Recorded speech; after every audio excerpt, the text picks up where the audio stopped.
I just want to greet you in Jesus' precious name. This clip is being sent to you because early this morning, when I was going for my jog, the Lord gave me 2 words, only 2 words. And these are the 2 words He gave me. It's time. My dear friend, it's time. We really need to get together. Now, I'm responding also to the clip that I got from that gentleman that sent it out yesterday, and I want to respond to his clip. He said, Angus, we're waiting for you. And I'm honored. I'm honored to represent Jesus Christ.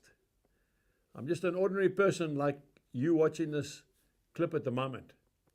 What I want to share with you, if you look at the book of Esther, chapter 4 and verse 14, it's the story when Mordecai came to Esther and said to Esther, you must go to the king and tell the king that Haman is going to destroy, eliminate the Jewish nation.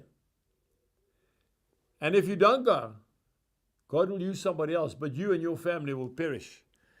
Verse 14, if you remain completely silent at this time, relief and deliverance will arise for the Jews from another place, but you and your father's house will perish. Yet, who knows whether you have come to the kingdom for a time such as this?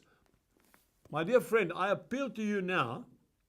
We really need to, as Christians, stand up in South Africa. We have got to stand up and be counted. I'm talking about white South Africans, black South Africans, colored South Africans, and Indian South Africans. I am saying to you that God is calling us to draw a line in the sand and say, devil, no further than this. I'm addressing the horrific murders that are taking place, not only amongst white farmers, but amongst black farmers, amongst black citizens, white citizens. I'm very concerned about the rape and the abuse of women and children, especially black women and children. And nobody seems to be saying anything about it. Now, if my people who are called by my name, we know that scripture, 2 Chronicles 7:14. We've been talking about that scripture for years.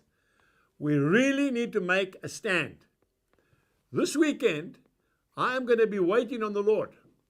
In fact, on Sunday, I'll be preaching the gospel at a Mighty Men conference in the northwest of this country. But I am praying. I prayed all last night as well. I'm praying for a way forward. That clip from that gentleman said, Angus, we're waiting. Right. Well, I'm also waiting on the Lord. I will tell you on Monday exactly what we're going to do. And it's going to happen very swiftly. And it's going to happen on the biggest scale that this country has ever seen. But we require you to be involved. If you remember what he said in his clip, there's no good going to your house and praying with your family.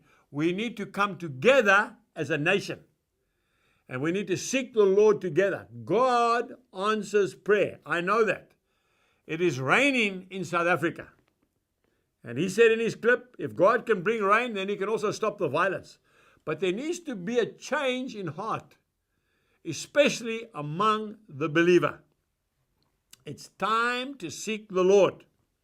You and I need to put our shoulder to the wheel, and we really need to believe God for a miracle. Otherwise, there is no point in going on. And I want to say this to you, and not as a prophet of doom and gloom, but I do want to say it as a servant of the Lord. If we do not stand up this time, and we do not come against the powers of darkness through prayer, and I'm talking about collective prayer, we are going to reap the whirlwind. It's already on the 11th hour. I'm telling you right now, my dear friend, only Jesus Christ can save this nation. And He will save it if His people call upon Him. So on Monday, you will hear from us on Facebook and all the social media that is available to you of the way forward. I am so excited. I want to be honest with you.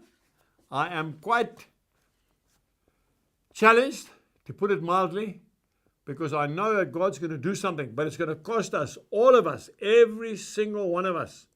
I'm talking about farmers. I'm talking about workers. I'm talking about businessmen. I'm talking about miners. I'm talking about sportsmen. I'm talking about students. I'm talking about the housewife. I'm talking about the old granny. Every single one of us. When we stand up, united as one people, God will change the paradigm and the dimensions of this country. God bless you.